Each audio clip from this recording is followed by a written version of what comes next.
മോന്റെ സ്വഭാവം ഇനിയെങ്കിലും ഒന്ന് നന്നാക്കിക്കൂടെ ലക്ഷ്മി? ഓ, നിങ്ങളുടെ മോൻ ഇത്ര വലിയ പുണ്യാളൻ അല്ലേ? അരിശത്തോടെ തന്നോട് പറഞ്ഞ സൂര്യനെ അരുന്ധതി ദേഷ്യത്തോടെ നോക്കി. എന്നുവെച്ച് എന്റെ മോനെ നാട്ടുകാർ തെമ്മാടിയെന്നൊന്നും വിളിച്ചിട്ടില്ല. അരുന്ധതി പുച്ഛത്തോടെ ചിരിച്ചു. മറുപടി പറയാൻ തുനിഞ്ഞ മക്കളെ കൈകൊണ്ട് തടഞ്ഞുകൊണ്ട് മഹാലക്ഷ്മി അരുന്ധതിയുടെ അടുത്തേക്ക് വന്നു. എന്റെ മോൻ തെമ്മാടി തന്നെയാണ്. ഈ കാണുന്ന നാട്ടുകാർ മുഴുവൻ അവൻ അങ്ങനെ വിളിച്ചാലും അവനെ സ്നേഹിക്കുന്നത് ഞങ്ങൾക്കറിയാം കാശിനാഥൻ എന്താണെന്ന്. അവൻ നല്ലവനോ കെട്ടവനോ എന്ന് നിന്നെയൊന്നും ബോധിപ്പിക്കേണ്ട കാര്യമില്ല. എൻ്റെ കുഞ്ഞിൻ്റെ കൂടെ എൻ്റെ പ്രാർത്ഥന എപ്പോഴും ഉണ്ടാവും. അവന് ദൈവം രക്ഷിച്ചോളൂ. ദേഷ്യത്തോട് അത്രയും പറഞ്ഞുകൊണ്ട് മഹാലക്ഷ്മി അവരെ മറികടന്നു പോയി. എൻ്റെ മക്കളോട് പറഞ്ഞ ഇനിയും കൊട്ടേഷൻ സംഘത്തോട് പറഞ്ഞ് നിന്റെ മകനുള്ള പണി ഞാൻ കൊടുക്കും. അരുന്ധതി ലക്ഷ്മിയോട് കയർത്തു. നിന്നു ഉറഞ്ഞുള്ള ആ വീട്ടിൽ പോകാൻ നോക്ക അരുന്ധതി. ഇനി എന്നെ നോവിച്ചാ എൻ്റെ കാശിയായിരിക്കും മറുപടി പറയാ. കൂസലില്ലാതെ ലക്ഷ്മി അവരോട് പറഞ്ഞു. തൻ്റെ കുത്തുവാക്കൾ കേട്ടിന്ന് തേങ്ങിയിരുന്ന മഹാലക്ഷ്മിയുടെ വാക്കുകൾ ശ്രവിച്ച അരുന്ധതിയുടെ ഉള്ളിൽ ഭയം നിറഞ്ഞു. അവരൊന്നും മിണ്ടാതെ ദേഷ്യത്തോടെ അവിടുന്ന് ഇറങ്ങിപ്പോയി. കണ്ണാടിയുടെ മുമ്പിൽ വന്നിരുന്ന കാശിനാഥന്റെ മുടിയിലൂടെ ജലകണികകൾ താഴേക്ക് ഊർന്നു വീണുകൊണ്ടിരുന്നു. മിഴികൾ അടച്ചു നിൽക്കുന്തോറും തന്നെ അവൾ ചേറിലേക്ക് തള്ളിയത് അവൻ്റെ ഓർമ്മയിൽ തെളിഞ്ഞുകൊണ്ടിരുന്നു. അവൾ തള്ളിയ സ്വന്തം നെഞ്ചിൽ അവൻ വേദനയോടെ തലോടി. സ്വന്തം നെഞ്ചിൽ പച്ചകുത്തിയ പേരിൽ ആരും തള്ളുന്നത് അവന് സഹിക്കാൻ കഴിയില്ലായിരുന്നു. അവൻ്റെ മിഴിനീർ തുള്ളികൾ ആ പേരിൽ തുള്ളികളായി വീണുകൊണ്ടിരുന്നു. ബെഡിൽ കണ്ണുകൾ അടച്ചുകൊണ്ട് അവനിരുന്നു. മനസ്സാകെ അസ്വസ്ഥമായപ്പോൾ അവൻ ബാൽക്കണിയിലേക്കുള്ള വാതിൽ തുറന്നു. പച്ച വിരിച്ച പാടവും ഉദിച്ചിരിക്കുന്ന സൂര്യനും കുന്നും കരിമ്പനക്കാടുകളും പാടത്തിനപ്പുറമുള്ള ശിവക്ഷേത്രവും നോക്കി അവൻ നിന്നു. എന്നും ഈ ബാൽക്കണിയിൽ വന്നു നിൽക്കാൻ ഇഷ്ടമായിരുന്നു കാശിനാഥന്. മനസ്സിലെ വിഷമങ്ങൾ മറക്കാൻ പ്രകൃതിയിലേക്ക് ഇറങ്ങിച്ചില്ലെന്ന് അവൻ്റെ ശീലമായിരുന്നു. മനസ്സിലെ പകയുടെ കനൽ ഉള്ളിൽ കിടന്ന് നേറിപ്പുകഞ്ഞപ്പോൾ അതിനെ കെടുത്താൻ അനുവദിക്കാതെ അവൻ തിരിഞ്ഞടക്കാൻ ഒരുങ്ങവേ ഗജേന്ദ്രൻ പടിഞ്ഞാറേ മുറ്റത്ത് നിന്ന് അവനെ കണ്ട് ചിഹ്നം വിളിച്ചത്. കാശി അവനെ ശ്രദ്ധിക്കാതെ പോകുന്തോറും ഗജൻ തുമ്പിക്കൈ പൊക്കിയെടുത്ത് ഉറക്കാലറി. ദാ മിണ്ടാതെ അവിടെ നിന്നോണം. വല്ലാതെ കിടന്ന് അടഞ്ഞാലേ തൂക്കിയെടുത്ത് ഞാൻ വല്ലവർക്കും വിൽക്കും. ബാൽക്കണിയിൽ നിന്ന് അവനുള്ള കലിയെല്ലാം ഗജനോട് തീർത്തു. കാശിയുടെ പിറന്നാളിന് മുത്തച്ഛൻ കൊടുത്താണ് ഗജേന്ദ്രനെ. ഗജൻ വീടിനടുത്തേക്ക് തിടുക്കത്തിൽ നടന്നു വന്നു. ബാൽക്കണിയിലേക്ക് തുമ്പിക്കൈ നീട്ടി. നിനക്കൊക്കെ ഈ പട്ടയും പുല്ലും തിന്ന് നടന്നാൽ മതി. ബാക്കിയുള്ളവന്റെ വേദന നിനക്കൊന്നും ഈ ജന്മത്തും മനസ്സിലാവില്ല. കൈവരിൽ കൈയിടിച്ചുകൊണ്ട് കാശിനാഥൻ ഗജേന്ദ്രനോട് പറഞ്ഞു. അവന്റെ കലി നന്നായിട്ട് അറിയുന്ന ഗജൻ ദുഃഖം സഹിക്കവയ്യാതെ തലകുടഞ്ഞ് ചിഹ്നം വിളിച്ചു. അരുന്ധതി കാശിയുടെ വീടിന് മുമ്പിൽ നിന്ന് ഫോണിൽ സംസാരിച്ച് അവരുടെ വീട്ടിലേക്ക് പോവുകയായിരുന്നു. ഗജൻ കാശിയുടെ പിണക്കം മാറ്റാനെന്ന പോലെ കാലിനടുത്ത് പാപ്പാൻ കുടിക്കാൻ വെള്ളം കൊടുന്ന് വെച്ച ബക്കറ്റെടുത്ത് അരുന്ധതി അമ്മക്ക് പുറത്തേക്ക് വീശിയെറിഞ്ഞു. അയ്യോ അമ്മേ! അടിയുടെ ആഘാതത്തിൽ അവർ നിലത്തേക്ക് വീണു. ഗജൻ കാശിനാഥന്റെ മുഖത്തെ സന്തോഷം കാണാൻ തിരിഞ്ഞു നോക്കിയെങ്കിലും കാശി ഒരു ഭാവവ്യത്യാസമില്ല മുഖത്ത് ഗൗരവം വരുത്തി നിന്നു. ഡാ, എന്റെ പട്ടുസാരി എത്ര വിലയുള്ളതാണെന്ന് അറിയോടാ ഭീകരജന്തു! കുമാര, എടാ കുമാര! എന്താ കൊച്ചമ്മേ? പാപ്പാൻ കുമാരൻ അങ്ങോട്ട് ഓടി വന്നു. താൻ എവിടെ പോയി കിടക്കുമായിരുന്നോടോ? ഞാൻ ചായ കുടിക്കാൻ പിന്നാമ്പുറത്തേക്ക് പോയതാ കൊച്ചമ്മേ. ഓ, ഏത് നേരം തീറ്റ തന്നെ തീറ്റ. നീയൊക്കെ ഇവിടെ പണിക്ക് വരുന്നോ അതോ തിന്നാനായിട്ട് വരുന്നോ? കുമാരൻ ഒന്നും മിണ്ടാതെ തോർത്ത് വാഗൊണ്ട് പൊത്തി നിന്ന് വഴക്ക് കേൾക്കുകയാണ്. അതേ, വഴക്കൊക്കെ അങ്ങ് ആ മുറ്റത്ത് മതി. കുമാരേട്ടന് കൂലിയെടുക്കുന്ന എന്റെ മുത്തച്ഛനാണ്, അല്ലാതെ സ്ത്രീലകത്തേക്ക് വേളിയഴിച്ചുകൊണ്ടുവന്ന അരുന്ധതിയല്ല. മട്ടുപ്പാവിൽ നിന്ന് കാശിനാഥൻ പറയുന്ന കേട്ട് അവർ ദേഷ്യത്തോടെ മുകളിലേക്ക് നോക്കി. അത് പറയാൻ നീ ആരാടാ? ഓഹോ, ഗജ! കാശിനാഥൻ ഗജനെ നോക്കി ചൂളം വിളിച്ചു. അരുന്ധതിയുടെ അടുത്തേക്ക് ഗജന്റെ തുമ്പിക്കൈ നീണ്ടു. അത് കണ്ട് അരുന്ധതി പേടിയോടെ അവിടുന്ന് ഓടിപ്പോകുന്ന കണ്ട് താഴെ പൂമുഖത്ത് വന്നു നിൽക്കുന്ന ലക്ഷ്മി മക്കളും ചിരിച്ചു. കാശി! മുറ്റത്തേക്ക് ഇറങ്ങി ഗജന്റെ അടുത്തേക്ക് വന്ന ചേട്ടന്മാരും അമ്മയും മട്ടുപ്പാവിൽ നിൽക്കുന്ന അവനെ വിളിച്ചു. കാശി അവരുടെ മുഖത്തേക്ക് പോലും നോക്കാതെ തിരിച്ചുപോയി. എന്റെ ഗജ, നീ ഇടഞ്ഞാൽ ശരിയാക്കാൻ പറ്റിയാലും ആ പോയ കൊമ്പനെ ശരിയാക്കാൻ അന്നും ഇന്നും ഞങ്ങളെ കൊണ്ട് പറ്റുന്നില്ലല്ലോ. ഗജന്റെ കൊമ്പിൽ പിടിച്ചുകൊണ്ട് സൂര്യ നിരാശയോടെ പറഞ്ഞു. കാശിനാഥൻ റൂമിലേക്ക് തിരിച്ചു വന്ന് അലമാരയിൽ നിന്ന് മുത്തച്ഛൻ മേടിച്ചെന്ന ബ്ലാക്ക് ഷർട്ടും പാൻറ്റും എടുത്തു. വസ്ത്രം ധരിച്ചുകൊണ്ട് അവൻ കണ്ണാടിയുടെ മുമ്പിൽ വന്നിരുന്നു. മുടി കൈകൊണ്ട് ഒതുക്കി വെച്ച് അവൻ താടിയിൽ മെല്ലെ തലോടി. കയ്യിൽ സിംഹമുഖം കുത്തിവെച്ച തായ്ലൻഡ് മോഡലിലുള്ള മെൻസ് ബ്രേസ്ലെറ്റ് അവൻ ധരിച്ചു. അത് ധരിച്ച കൈകൊണ്ട് അവൻ മെല്ലെ നെഞ്ചിലെ പച്ചകുത്തിയിൽ തലോടി. ആനയുടെ മുഖമായിരുന്നു അവൻ്റെ നെഞ്ചിൽ പച്ചകുത്തിയിരുന്നത്. അതിൻ്റെ അടിയിലുള്ള പേരിൽ അവൻ വേദനയോടെ തലോടി. വെറുതെ വിടിലടി ഞാൻ നിന്നെ. എന്നെ പച്ചക്ക് എത്തിച്ചാൽ ഞാൻ സഹിക്കും. പക്ഷെ എൻ്റെ നെഞ്ചിലെ പേരിലടിച്ച നിന്നോട് പകരം വീട്ടിയെ ഞാൻ അടങ്ങും. ഷർട്ടിൻ്റെ കൈയും കയറ്റി വെച്ച് പൂമുഖത്തേക്ക് വരുന്ന അവനെ നോക്കി എല്ലാവരും നിന്നു. ഈ തെണ്ടിക്ക് താടി വെച്ച ഒടുക്കത്തെ ലുക്കാണ്. അച്ഛനാണെങ്കിൽ നമ്മളെ താടി വെക്കാൻ സമ്മതിക്കുന്നുമില്ല. സത്യ സൂര്യന്റെ ചവിട്ടിൽ മെല്ലെ പറയുന്ന കേട്ട് സൂര്യ ചിരിച്ചു. അവൻ ആരെയും നോക്കാതെ ബുള്ളറ്റിനടുത്തേക്ക് പോയി. കാശി. അമ്മ അവനെ പതിയെ വിളിച്ചു. കാശി സിഗരറ്റ് ചുണ്ടിൽ വെച്ചുകൊണ്ട് അമ്മയെ നോക്കി. എന്താ? അവൻ സിഗരറ്റ് ചുണ്ടിൽ നിന്ന് മാറ്റിക്കൊണ്ട് അമ്മയോട് ഗൗരവത്തോട് ചോദിച്ചു. ഒന്നുമില്ല. അവന്റെ ഗൗരവത്തോടെയുള്ള മുഖം കണ്ട് അമ്മയൊന്നും മിണ്ടിയില്ല. സിഗരറ്റ് ചുണ്ടിൽ വെച്ചുകൊണ്ട് അവൻ സിഗരറ്റ് ലാമ്പ് കൊണ്ട് കത്തിച്ചു. കാറിൽ വന്നിറങ്ങിയ അച്ഛൻ ആ കാഴ്ച കണ്ട് അവനെ തറപ്പിച്ചു നോക്കി. അവൻ പഫ് എടുത്തുകൊണ്ട് ആസ്വദിച്ച് പുകവലിക്കുകയാണ്. അയാൾ അവനെ നോക്കി ദേഷ്യത്തോട് അകത്തേക്ക് കയറിപ്പോയി. കാശി ചുണ്ടിൽ സിഗരറ്റ് വെച്ചുകൊണ്ട് വീടിന് വെളിയിലേക്ക് ബുള്ളറ്റ് വേഗത്തിൽ ഓടിച്ചു. വീടിന് വെളിയിലെത്തിയതും അവൻ സിഗരറ്റ് ചുണ്ടിൽ നിന്ന് തള്ളിക്കളഞ്ഞു. വേഗത്തിൽ പോകുന്ന ബുള്ളറ്റ് ചെന്ന് കയറിയത് ജോണി വെഹിക്കിൾ ഗ്യാരേജിലേക്കാണ്. കാശി വച്ചാ. കാശിനാഥന്റെ ബുള്ളറ്റ് ഗ്യാരേജിനുള്ളിൽ കയറ്റിയതും അവന്റെ 3 സുഹൃത്തുക്കൾ ബുള്ളറ്റ് മുമ്പിലേക്ക് ഓടി വന്നുകൊണ്ട് അവനെ ചുറ്റിപ്പിടിച്ചു. അവനെ 5 വർഷങ്ങൾക്ക് ശേഷം കണ്ടപ്പോൾ അവരുടെ കണ്ണുകൾ സന്തോഷം വന്ന് നിറഞ്ഞിരുന്നു. എന്ന് കണ്ടതാണ് നിന്നെ, കട്ട താടിയൊക്കെ വെച്ച് കട്ട ഡോണായല്ലോ, കാശിയുടെ കൂട്ടുകാരൻ ജോണി പറഞ്ഞു. ചി, എന്റെ ദേഹത്തുനിന്ന് വിടറ. കാശി അവരുടെ കൈകൾ തട്ടിമാറ്റി ബുള്ളറ്റിൽ നിന്നിറങ്ങി. നേരെ മുന്നിൽ കിടക്കുന്ന ജീപ്പിന്റെ ബോണറ്റിൽ കയറിയിരുന്നു. കാര്യമായിട്ട് എന്തോ പറ്റിയിട്ടുണ്ടല്ലോ, ഇടഞ്ഞാണിരിപ്പ്. ജോണി തന്റെ ഇരുവശവും നിൽക്കുന്ന ജേക്കബിനോടും ചാർലിയോടും പറഞ്ഞു. എന്താണ് കാശി മച്ചാ, നിങ്ങൾ കാര്യം പറ. അവന്റെ മുട്ടിന്മേൽ കൈകൊണ്ട് മെല്ലെ അടിച്ചുകൊണ്ട് അവർ കാര്യം ചോദിച്ചു. ഒന്നുമില്ല, പതിവുള്ളത് ഇങ്ങോട്ട് എടുക്കുന്നുണ്ടോ? അവന്റെയൊക്കെ ഒരു പുന്നാരം. ജേക്കബിന്റെ മോന്തായിക്കൊന്ന് കൊടുത്തുകൊണ്ട് കാശി പറഞ്ഞു. ദേ, ഒരു കാര്യം ഞാൻ പറഞ്ഞേക്കാം. 5 വർഷത്തിന് ശേഷം ഒന്ന് കാണാൻ വേണ്ടി വന്നപ്പോ ഇവന്റെ ഈ തല്ല് പഴയ പോലെ ഏറ്റുവാങ്ങാനാണെങ്കിൽ ഞാൻ കൊണ്ടുവന്ന മദ്യക്കുപ്പിയും കൊണ്ട് വന്ന വഴി ഞാൻ പോവും. ജോണിയും ചാർലിയും ടേബിളിൽ കൊണ്ടുവന്ന് വെച്ച തന്നെ വിദേശ മദ്യക്കുപ്പിൽ പിടിച്ചെടുത്തുകൊണ്ട് ജേക്കബ് പരിഭവത്തോട് പറഞ്ഞു. എന്നാ പിന്നെ മോൻ നാളെ സിറ്റി ഹോസ്പിറ്റലിൽ കിടക്കുന്നുണ്ടാവും. ചാർലി കൊണ്ടുകൊടുത്ത ബിയർ കുടിച്ചുകൊണ്ട് കാശിനാഥൻ അവനോട് വിരൽ ചൂണ്ടി വിരട്ടരോട് പറഞ്ഞു. ഇവിടെ വാടാ നത്തോലി. കാശി കാലിന്മേൽ കാൽ കയറ്റി വെച്ചുകൊണ്ട് അവനോട് പറഞ്ഞു. പിന്നെ നീ വിളിക്കും വരാൻ ഞാൻ നിന്റെ വേലക്കാരനൊന്നുമല്ല. ജേക്കബ് എന്ന ജോ മുഖം തിരിച്ചുകൊണ്ട് പറഞ്ഞു. മര്യാദയ്ക്ക് ഇവിടെ വന്നോ, കൂടുതൽ വാചകടിച്ചാലേ ഈ കുപ്പി നിന്റെ തലയിൽ വെച്ച് ഞാൻ പൊട്ടിക്കും. ഉള്ളിൽ പേടി തോന്നിയെങ്കിലും മുഖത്ത് പുച്ഛം നിറച്ചുകൊണ്ട് ജേക്കബ് അവന്റെ അടുത്തേക്ക് ചെന്നു. എന്താടോ എന്റെ ജേക്കബ് നീ ഇങ്ങനെ? പാലത്തറ അച്ചായന്മാരെക്കാൾ കള്ളു മാറ്റാൻ ഈ നാട്ടിൽ ആർക്കാട് അറിയാം. കള്ളിന്റെ രുചി എന്നറിയിച്ച നിന്നെപ്പോലൊരു സുഹൃത്തിനെ കിട്ടിയ ഞാൻ ഭാഗ്യവാനാടാ. ഇന്ന് നല്ല ഒന്നാന്തരം ബാറിന്റെ ഉടമയായ നിന്നെ ഞാൻ പൂവിട്ട് പൂജിക്കും, നീ പിണങ്ങി പോവാതെ. കാശി അവന്റെ കഴുത്തിന് ചുറ്റിപ്പിടിച്ച് അവനോട് ചേർത്തതും സ്ഥിരം വഴക്കാളികൾ ഒന്നിച്ചു കണ്ട് ചാർലിയും ജോണിയും ചിരിച്ചു. ജേക്കബും കാശിയും ഈ തല്ലുകൂടൽ പണ്ടേ ഉള്ളതാണ്. കാശിയുടെ ഭീഷണിയിൽ അവർ ഒന്നാവുന്ന അറിയാവുന്നതുകൊണ്ട് മറ്റുള്ള സുഹൃത്തുക്കൾ ആ വഴക്കിൽ ഇടപെടാറില്ല. എങ്ങനെയുണ്ട് മോനെ ജയിലിലെ വാസം? ഓ സുഖം, പരമസുഖം. എന്റെ അച്ഛന്റെ മോന്ത കാണാതെ കുറച്ചു കാലം കഴിയാൻ സാധിച്ചതിന്റെ ഒരു സമാധാനമുണ്ട്. കോക്ടെയിൽ ഗ്ലാസ്സിൽ മദ്യം ഒഴിച്ചു കുടിച്ചുകൊണ്ട് കാശിനാഥൻ പറഞ്ഞു. വിഷമമുണ്ടെങ്കിൽ അത് പറഞ്ഞു തീർക്ക് കാശി, അല്ലാതെ ഉള്ളിൽ വേദന വെച്ച് പുറത്ത് ഗൗരവം കാണിച്ച് പറയാതെ. എടാ ചാർലി, എനിക്ക് വേദന എന്റെ സ്വപ്നം നേടാൻ കഴിയാത്തതിൽ മാത്രമാണ്. നീയും ഞാൻ ഇവന്മാര് റോബിനും ആഷിക്കും അജയ് ഘോഷും അടങ്ങുന്ന നമ്മുടെ കളികൾ നിറഞ്ഞ ദിവസങ്ങള്. ബാസ്കറ്റ് നിങ്ങൾക്കൊക്കെ നേരം പോക്കാണെങ്കിലും എനിക്ക് അങ്ങനെ അല്ലായിരുന്നു എന്ന് നിനക്കൊക്കെ അറിയില്ലടാ. അവന്റെ സ്വരം കൂടുതൽ പറയാനാവാതെ ഇടറി.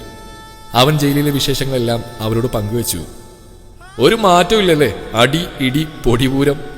ചാർലി അവന് നേരെ ബീഫിന്റെ പ്ലേറ്റ് നീട്ടിക്കൊണ്ട് പറഞ്ഞു. സത്യം പറഞ്ഞ അതൊക്കെ വല്ലാതെ മിസ് ചെയ്യുന്നുണ്ട്. കൈക്ക് ഒരു ഒഴിവുണ്ടായിരുന്നില്ല.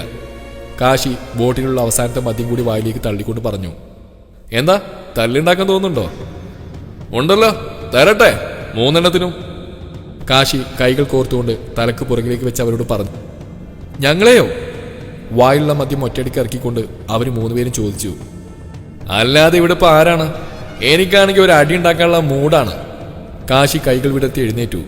3 ആളും 3 വഴിക്ക് എഴുന്നേറ്റ് ഓടി. തിരിഞ്ഞു നോക്കുമ്പോൾ അവൻ ഗാരേജിൽ കിടക്കുന്ന ജിപ്സിയുടെ ഡ്രൈവിംഗ് സീറ്റിൽ കയറിയിരിക്കുകയാണ്. ഇങ്ങോട്ട് വന്ന് കയറടാ 3 എണ്ണം. കാശിനാഥന്റെ സ്വരം അവിടെ ഉയർന്നതും 3 എണ്ണം ഓടി വന്ന് ജീപ്പിൽ കയറി. റോബിനും ആഷിക്കും എവിടെയായപ്പോ? പോകുന്നതിനിടയിൽ കാശിനാഥൻ അവരോട് ചോദിച്ചു. റോബിൻ മസ്കറ്റില്ല, ആഷി ഷാർജയിൽ. ഇപ്പോഴെങ്കിലും ഒന്ന് ചോദിച്ചല്ലോ, അവന്മാർ പോകുന്നെന്ന് നിന്നെ കാണാൻ വേണ്ടി ഞങ്ങൾ വന്നിരുന്നു. അത് മാത്രമല്ല, പലപ്പോഴും ഞങ്ങൾ നിന്നെ കാണാൻ വന്നിരുന്നു. കുറച്ചെങ്കിലും സ്നേഹം ഞങ്ങളോട് ഉണ്ടായിരുന്നെങ്കിലേ നീ പുറത്തേക്ക് വന്നേനെ. എവിടെ കാണാൻ വരുന്നത് ഞങ്ങള് മണ്ടന്മാര്. ദേഷ്യവും സങ്കടവും കൊണ്ട് ജേക്കബ് കാശിയുടെ മുഖത്തേക്ക് നോക്കാതെ പറഞ്ഞു. കാശിനാഥൻ വണ്ടി ബ്രേക്ക് ഇട്ടു. ഇനി ഇവിടെ ഇരുന്ന് വല്ലതും പറഞ്ഞ തൂക്കിയെടുത്ത് ഞാൻ പുറത്തേക്ക് എറിയും. മനുഷ്യനും വന്നാലൊരു സ്വൈര്യമില്ലെന്ന് വെച്ചാ. കാശിനാഥൻ അവനോട് പൊട്ടിത്തെറിച്ചു. കാശി ജിപ്സി മുമ്പോട്ടെടുത്തു. എനിക്ക് സങ്കടമുണ്ടടാ. 1-2 ദിവസമാണ് ഞങ്ങൾ നിന്നെ കാണാൻ വന്ന്. ഒന്ന് പുറത്തേക്ക് വന്നൂടായിരുന്ന. നീ അത് ചെയ്തിട്ടില്ലെന്ന് ഞങ്ങൾക്കറിയാം. എന്ന് വെച്ചാൽ അവരോടുള്ള പകയില് ഞങ്ങളെ കൂടി വേദനിപ്പിച്ചെന്തിനാ? നിന്നെ കാണാനുള്ള അവകാശം ഞങ്ങൾക്കില്ലേ? ജേക്കബും വിട്ടുകൊടുത്തില്ല. ജോ, നീയൊന്നും മിണ്ടായിരിക്ക്. പുറകിലിരിക്കുന്ന ജോണി കാശിയുടെ മുഖം ദേഷ്യം കൊണ്ട് ചുവക്കുന്ന കണ്ട് ജോയുടെ തോളിൽ കൈവച്ചുകൊണ്ട് പറഞ്ഞു. പറയണ്ടെന്ന് വിചാരിച്ചാണ് ജോണി. നമ്മുടെ വിഷമക്ക് ഇവന് പുല്ല്. നമ്മൾ വീണ്ടും നാളല്ല ചെല്ലും. വീണ്ടും മടങ്ങിപ്പോരും. ഇറങ്ങടാ വണ്ടിന്ന്. കാശി വണ്ടി നിർത്തിക്കൊണ്ട് അവനോട് പറഞ്ഞു. പിന്നെ ഞാൻ ഇറങ്ങൂല. നീ തള്ളിക്കൊന്നാലും ഇറങ്ങൂല. കൈകൾ പിണച്ചു കെട്ടി തന്നോട് പറയുന്ന അവനെ കണ്ട് കാശിക്ക് ചിരി വന്നെങ്കിലും അവനത് പുറത്ത് കാണിച്ചില്ല. കാശി വീണ്ടും ജിപ്സി സ്റ്റാർട്ട് ചെയ്തു. അല്ല, നീ ഇതെങ്ങനെ പോണേ? പോകുന്നതിനിടക്ക് ജോ അവനോട് ചോദിച്ചു. കണ്ടാലറിഞ്ഞൂടെ? കോളേജിലേക്കോ? 3 പേര് ഒരുമിച്ച് ചോദിച്ചു. അതെന്താടാ, പഠിച്ച കോളേജിന്റെ പേര് പറഞ്ഞപ്പോ 3 പേർക്കൊരു ഞെട്ടല്. എന്റെ കാശി, ഞെട്ടലൊന്നല്ല കേട്ടോ. ആ കോളേജ് ഇപ്പൊ സിദ്ധാർത്ഥ റാങ്കോയിന്നര സാമ്രാജ്യല്ലേ. അവിടുത്തെ പെമ്പിളരൊക്കെ അവന്റെ ഒടുക്കത്തെ ഫാനാണ്. ഡീസന്റ് ആയ അദ്ദേഹത്തെ പോലെ ഒരാളെ കിട്ടാൻ ഭാഗ്യം ചെയ്യണമെന്നാ നമ്മുടെ കോളേജിൽ ഇപ്പൊ പഠിക്കുന്ന എന്റെ ഒരു കസിനായിട്ടുള്ള കരീന പറയണേ. ഓ പിന്നെ ഒരു ഡീസന്റ്. നമുക്കെല്ലാം അറിയൂ അവന്റെ സ്വഭാവം. ചാർലി അമർഷത്തോടെ പറഞ്ഞു. അവൻ തിളങ്ങട്ടെ ജോ. നമ്മൾ അങ്ങോട്ടല്ലേ പോകുന്നത്. നമ്മൾ പഠിച്ച കോളേജ്, നമ്മുടെ സാമ്രാജ്യം. ആ ചേട്ടയെ ആരും മൈൻഡ് ചെയ്യുന്നു? കാശി പുച്ഛത്തോടെ പറഞ്ഞു. ദാ, നീ എന്തിനപ്പോ കോളേജിലേക്ക് പോണേ? എന്തോ ഉദ്ദേശം ഉണ്ടല്ലോ? ജോ അവന്റെ മുഖത്തേക്ക് നോക്കിക്കൊണ്ട് ചോദിച്ചു. കാണാൻ പോകുന്ന തൃശ്ശൂർ പൂരം പറഞ്ഞറിയിക്കണോ? ഒരു പിടിയാനെ കുളിപ്പിക്കാൻ പോവാ. കോളേജിന്റെ മെയിൻ ഗേറ്റിലൂടെ കാശിയുടെ ജീപ്പ് അകത്തേക്ക് കയറി. എടാ, നമ്മുടെ കാശിയണ്ണല്ലേ ആ വരുന്നത്? കാശിയുടെ പഴയ ജൂനിയേഴ്സ് അവനെ കണ്ട് കൈവീശി കാണിച്ചു. കാശി തിരിച്ച് കൈവീശി കാണിച്ചുകൊണ്ട് കോളേജിലെ ഗാർഡന്റെ ചുറ്റുമുള്ള റോഡിലൂടെ വണ്ടി പായിച്ചു. കോളേജിന് മുമ്പിൽ വണ്ടി നിർത്തി. കാശിനാഥൻ ജിപ്സിൽ വന്നിറങ്ങിയതും അവിടെ സംസാരിച്ചിരുന്ന പെൺകുട്ടികൾ അവനെ നോക്കാൻ തുടങ്ങി. അവൻ ഡ്രൈവിംഗ് സീറ്റിൽ നിന്നിറങ്ങി കോളേജ് മുഴുവനൊന്ന് കണ്ണോടിച്ചു. കാശി പുറകിൽ നിൽക്കുന്ന സുഹൃത്തുക്കളെ നോക്കിയപ്പോൾ എല്ലാം പെൺപിള്ളേരെ നോക്കി ഇളിക്കുകയാണ്. ഓ, പശുവിന്റെ മുന്നിൽ പിണ്ണാക്കിട്ടിയ പോലെ നിൽക്കുന്ന കണ്ടില്ലേ? അവന്റെ അലർച്ച കേട്ട് 3 ആളും ചമ്മിയ ചിരിയോടെ അവനെ നോക്കി. ഏതാടാ ഒരു വെളുത്ത കലിപ്പൻ ബ്ലാക്ക് ഷർട്ടിൽ വന്നിറങ്ങി അവിടെ നിൽക്കുന്ന പെൺകുട്ടികളുടെ എല്ലാം ദൃഷ്ടി ഒറ്റയടിക്ക് കവർന്നെടുക്കുന്നത്? ക്യാൻറ്റീനിൽ നിന്ന് ഇറങ്ങി വരുന്ന ആൺകുട്ടികൾ ഒരുത്തും പറഞ്ഞു കേട്ട് എല്ലാവരും അങ്ങോട്ടേക്ക് നോക്കി. കാലനാഥനോ? അതേടാ, ഇന്നലെ ന്യൂ ഇയറിന് സഞ്ജുവായിട്ട് പോയപ്പോൾ തല്ലുണ്ടായ കാര്യം പറഞ്ഞില്ലേ? ഇവനെ ഞങ്ങൾ അടിച്ച്. ഓഹോ, അങ്ങനെ ഇപ്പൊ നമ്മുടെ പിള്ളേരെ തല്ലിയവൻ ഇവിടെ വന്ന് നെളിഞ്ഞു നിൽക്കണ്ട. എടാ വേണ്ടട്ടാ, അങ്ങനെ ആള് അടി തുടങ്ങിയ നിർത്താൻ പാടാ. ഒന്ന് പോടാ. അവന്മാർ അവൻ്റെ അടുത്തേക്ക് നടന്നു. കാശിയുടെയും കൂട്ടുകാരുടെയും മുമ്പിലേക്ക് ചെന്ന് തടഞ്ഞു നിന്നു. അതേ, ഈ വണ്ടിയൊന്നും ഇവിടെ പാർക്ക് ചെയ്യാൻ പറ്റില്ല.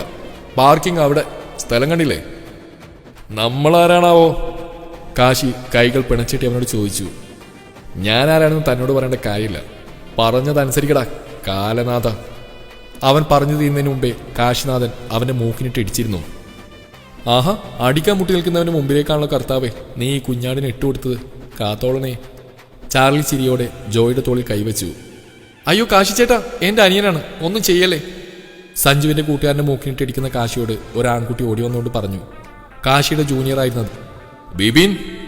കാശി അവന്റെ ജൂനിയറെ നോക്കി വിളിച്ചു. അതെ ചേട്ടാ. ബിബിൻ കർച്ചീഫ് കൊണ്ട് അനിയന്റെ മൂക്കിൽ നിന്ന് വരുന്ന ചോരൽ പൊത്തിപ്പിടിച്ചുകൊണ്ട് പറഞ്ഞു. മോനെ ബിബിന്, നിന്റെ സ്വഭാവ ഗുണൊന്നും ഇവനില്ലാതെ പോയല്ലോ. കാശിനാഥൻ സഞ്ജുവിന്റെ സുഹൃത്തിനെ നോക്കി. ദാ ചള്ളു ചെക്ക, എന്റെ അടുത്ത് ഒടക്കാനെങ്ങാൻ ഇനി വന്നാ. അവനൊരു താക്കീതും കൊടുത്തുകൊണ്ട് കാശിനാഥൻ മുമ്പോട്ട് നടന്നു. ഒപ്പം അവന്റെ കൂട്ടുകാരും. നിന്നോട് കാരടാ കാശി ചേട്ടനോട് തല്ലൂടാൻ പോകാൻ പറഞ്ഞു. അങ്ങേരും കൂടെയുള്ളവർ ഇവിടെ പഠിച്ചവരാണ്. ഞങ്ങളുടെ ബാസ്കറ്റ്ബോൾ ക്യാപ്റ്റനാണ് കാശിയേട്ടൻ. എന്ത് നല്ല പ്ലെയർ ആണെന്നറിയോ? വെറുതെ ഏട്ടനോട് വഴക്കുണ്ടാക്കാൻ പോയിരിക്കുന്നു. ഇതിന്റെ പേരിലങ്ങനെ ആ സഞ്ജയന്റെ കൂടെ വഴക്കിടാൻ പോയാ നിനക്കുള്ള വീട്ടിൽ ചെന്നിട്ട് ഞാൻ തരാം. ബിബിൻ അനിയനെ തള്ളി മാറ്റിക്കൊണ്ട് പോയി. കാശി, നീ ഇതെങ്ങോട്ടാ? കാശിനാഥൻ 4ാമത്തെ ഫ്ലോറിലേക്കുള്ള സ്റ്റെയർ കയറുന്നാണ്ട് സുഹൃത്തുക്കൾ ചോദിച്ചു. അവർ ചോദിക്കുന്നൊന്നും ഗൗനിക്കാതെ അവൻ മുകളിലേക്ക് കയറിപ്പോയി. ഏട്ടനെന്താ ഇവിടെ? ശ്രീയും അവരുടെ കൂട്ടുകാരികളും കൂടി അവന്റെ അടുത്തേക്ക് വന്നു. അവനെ കണ്ട് വളിച്ച ചിരിയോടെ എല്ലാം നോക്കാൻ തുടങ്ങി. ഹായ് ചേട്ടാ, കൂട്ടുകാരികൾ ഒരുമിച്ച് അവനോട് പറഞ്ഞു. ചേട്ടനോ? ഞാൻ എപ്പോഴാണ് നിന്റെയൊക്കെ ചേട്ടനായത്? ക്ലാസ്സിന് വന്നാൽ പഠിച്ചിട്ട് വെക്കണം, അല്ലാതെ കണ്ടവന്മാരെ ചേട്ടാ ചേട്ടാ വിളിക്കാനല്ല നിന്നെയൊന്നും ഇങ്ങോട്ട് വിട്ടിരിക്കുന്നത്. ചിരിച്ചിരുന്ന എല്ലാത്തിൻ്റെയും മുഖം വാടി. കാശി അവിടെ നിന്ന് നടന്നുപോയി. എന്തൊരു മൊരടനാണ് നിന്റെ ചേട്ടൻ. ഗേൾസിനോടെങ്കിലും ഇത്തിരി മാനിയായിട്ട് പെരുമാറിക്കൂടെ? എല്ലാവരോടും ഒലിപ്പിക്കുന്ന പോലെ എൻ്റെ ചേട്ടൻ്റെ അടുത്തേക്ക് പോകണ്ട മക്കളെ, ശ്രീ ചുറ്റും നിൽക്കുന്നവരോടായി പറഞ്ഞു. ശ്രീമോളെ. കുറച്ചു ദൂരം പോയി അവൻ തിരിഞ്ഞുകൊണ്ട് വിളിച്ചു. ശ്രീ അവൻ്റെ വിളി കേട്ട് അവൻ്റെ അടുത്തേക്ക് നടന്നു. നീയൊക്കെ എങ്ങോട്ടാടി? പുറകെ അവിടെ കൂട്ടുകാരികൾ വരുന്ന കണ്ട് കാശി ശബ്ദം ഉയർത്തി ചോദിച്ചു. എല്ലാം വന്ന വഴിയെ തിരിച്ചടന്നു. എന്താ ഏട്ടാ? ആ കുരിപ്പിന്റെ ക്ലാസ് ഏതാ? ആരുടെ? ആ ബാസുപ്പയുടെ തലതെറിച്ച സന്തതി ഉണ്ടല്ലോ ഇവിടെ. കാശി ഷർട്ടിന്റെ കോളർ പിന്നിലേക്ക് ഇറക്കിക്കൊണ്ട് ചോദിച്ചു. ഇപ്പോൾ ലഞ്ച് ടൈം അല്ലേ, ക്ലാസ്സിലുണ്ടാവില്ല. ബെല്ലടിക്കാൻ ഇനിയും ടൈമുണ്ട്. ചിലപ്പോൾ കോളേജ് ഗ്രൗണ്ടിലെ പെരുമരത്തിൻ്റെ അവിടെ ഉണ്ടാവും. ഈ ടൈമിൽ ചേച്ചിയും ഗ്യാങ്ങും അവിടെയാണ് ഉണ്ടാവുക. ആ, നീ ക്ലാസ്സിലേക്ക് വെക്കോ. ചേട്ടാ, അടിയൊന്നും ഉണ്ടാക്കല്ലേ. ആ, നീ പോ. ഡാ, വരുന്നുണ്ടോ മൂന്നും? ഇല്ലെങ്കിൽ തല്ലി ഇറക്കണം താഴോട്ട്. ശ്രീയുടെ കൂട്ടുകാരോട് സംസാരിക്കുന്ന മൂന്നെണ്ണത്തിനെ നോക്കി കാശിനാഥൻ ദേഷ്യത്തോട് ചോദിച്ചു. നിങ്ങൾ എങ്ങനെയാ ചേട്ടാ ആ കലിപ്പന്റെ കൂടെ നടക്കുന്നേ? സത്യം പറഞ്ഞ അവന് ഞങ്ങൾ തിരിച്ചുകൂടാൻ പേടിയാണ്, ജോണി വിളിച്ചുകൊണ്ട് പറഞ്ഞു. ഡാ, ഇങ്ങോട്ട് വരാൻ. മര്യാദക്കൊന്നും സൊള്ളാനും സമ്മതിക്കില്ല. ജോണി പല്ല് കടിച്ചമർത്തി. അങ്ങോട്ട് നടക്ക്. മൂന്നെണ്ണത്തിനോടും താഴോട്ട് വിരൽ ചൂണ്ടിക്കൊണ്ട് കാശി പറഞ്ഞു. നിനക്ക് പോവാറായില്ലേ? സ്ത്രീയോട് അവൻ ചൂടായതും എല്ലാവരും ക്ലാസ്സിലേക്ക് കയറിപ്പോയി. അവർ താഴെ ഓഫീസ് റൂമിനടുത്ത വരാന്തയിലൂടെ വരുമ്പോഴാണ് സിദ്ധാർത്ഥും കുറച്ച് ചെറുപ്പക്കാരായ സാറുമാരും ടീച്ചർമാരും വരുന്നത്. ടീച്ചറെ, ആ വരുന്ന മുതലിന് ഓർമ്മയുണ്ടോ? നമ്മുടെ കാശിനാഥൻ. ജയിലിൽ നിന്ന് എപ്പോഴാണ് അവ ഇറങ്ങിയത്? കാശിയുടെ കൂടെ പഠിച്ച ഗസ്റ്റ് ലെക്ചറായ പെൺകുട്ടി തൊട്ടടുത്ത ടീച്ചറോട് പറഞ്ഞു. ഡാ ജോണി. അതിലൊരു ടീച്ചർ അവരുടെ അടുത്തേക്ക് വരുമ്പോൾ ദൂരെ നിന്ന് തന്നെ വിളിച്ചു പോയി. കാശി കൂടെ ഉള്ളതുകൊണ്ട് അവന്മാരൊന്ന് പുഞ്ചിരിക്കുക മാത്രം ചെയ്തു. കാശിനാഥൻ പിന്നെ പണ്ടേ ഗേൾസിനോട് കമ്പനി ഇല്ലാത്തതുകൊണ്ട് അവർ അവനെ പേരെടുത്ത് വിളിക്കാൻ മുതിർന്നില്ല. ചാക്കപ്പ, ജോണി, ചാർലി, എവിടെയാണ് എല്ലാവരും ഇപ്പോൾ? കുറേ എല്ലാവരും കണ്ടിട്ട്. പഴയ ക്ലാസ്മേറ്റ്സിനെ കണ്ടപ്പോൾ അവർ സംസാരിക്കാൻ തുടങ്ങി. കാശിനാഥനും സിദ്ധാർത്ഥനും പരസ്പരം ദേഷ്യത്തോടെ നോക്കി. നിനക്കൊന്നും വരാനായില്ലേ? കാശി അമർഷത്തോടെ മൂന്നിനോട് ജിപ്സിലേക്ക് കയറി പറഞ്ഞു. അവർ വേഗം പോയി വണ്ടിയിൽ കയറി. കോളേജ് ഗ്രൗണ്ടിലേക്ക് അവൻ വണ്ടിയെടുത്തു. അവൻ പെരുമരത്തിനടുത്തേക്ക് ജിപ്സി സ്പീഡിൽ ഓടിച്ചു. അവൻ വരുന്ന കണ്ട ജാനിയുടെ ഉള്ളിൽ ചെറിയൊരു ഭയം മുളച്ചു. പക്ഷേ അവളത് പുറത്ത് കാണിച്ചില്ല. പെരുമരത്തിനടുത്തായി അവൻ ജിപ്സി നിർത്തി. ഇതെന്തിനാണ് ഇങ്ങോട്ടേക്ക് വന്ന്? കാശിനാഥന്റെ മൂന്ന് കൂട്ടുകാരും ഒരുമിച്ച് അവനോട് ചോദിച്ചു. കാശിനാഥൻ അവരോട് മറുപടി പറയാതെ ഫുട്ബോൾ കളിക്കുന്ന കുട്ടികളുടെ അടുത്തേക്ക് പോയി. എന്താണ്, ആശാനും മക്കളും വീണ്ടും കോളേജിൽ? ജാനി പെരുമരത്തിന്റെ ചുറ്റും പണിതിരിക്കുന്ന തിണ്ണയിൽ നിന്ന് എഴുന്നേറ്റുകൊണ്ട് കാശിനാഥന്റെ കൂട്ടുകാരോട് ചോദിച്ചു. നിന്റെ അച്ഛനെ കെട്ടിക്കാൻ വന്നാടി. പിന്നിലേക്ക് നോക്കിയ ജാനി കണ്ടത് ബോളും കയ്യിൽ കറക്കിക്കൊണ്ടുവരുന്ന കാശിനാഥനെയാണ്. തന്നോട് ഞാൻ പലതവണ പറഞ്ഞിട്ടുണ്ട് എന്റെ പപ്പയെ വിളിക്കരുതെന്ന്. പോടി, നീ അതിന് ഞങ്ങളുടെ ബാസുപ്പയുടെ മോളൊന്നല്ലല്ലോ. നിന്റെ പപ്പയെ വിളിച്ചാൽ ചൂടാവാൻ. ഞാൻ ബാസുപ്പയല്ലേ വിളിച്ച്, നിന്റെ സ്വന്തം പപ്പ ആനന്ദ് ശങ്കറിനെയാ. അവൾക്ക് മാത്രം കേൾക്കാൻ പാകത്തിൽ കാശി പറഞ്ഞു. കൂട്ടുകാരികളുടെ ഇടയിൽ DGPയുടെ മകളുടെ ശരിക്കുള്ള മേൽവിലാസം ഞാൻ പറയണോ? AS കൺസ്ട്രക്ഷൻ കമ്പനിയുടെ ആനന്ദ് ശങ്കറിന്റെ മോളാണ് നീയെന്ന്. കാശിനാഥനെ ദേഷ്യത്തോട് നോക്കി അവൾ സുഹൃത്തുക്കളുടെ അടുത്തേക്ക് പോയി. മക്കളെ, നിങ്ങൾ ഈ കാലനാഥനെ കണ്ടിട്ടുണ്ടോ?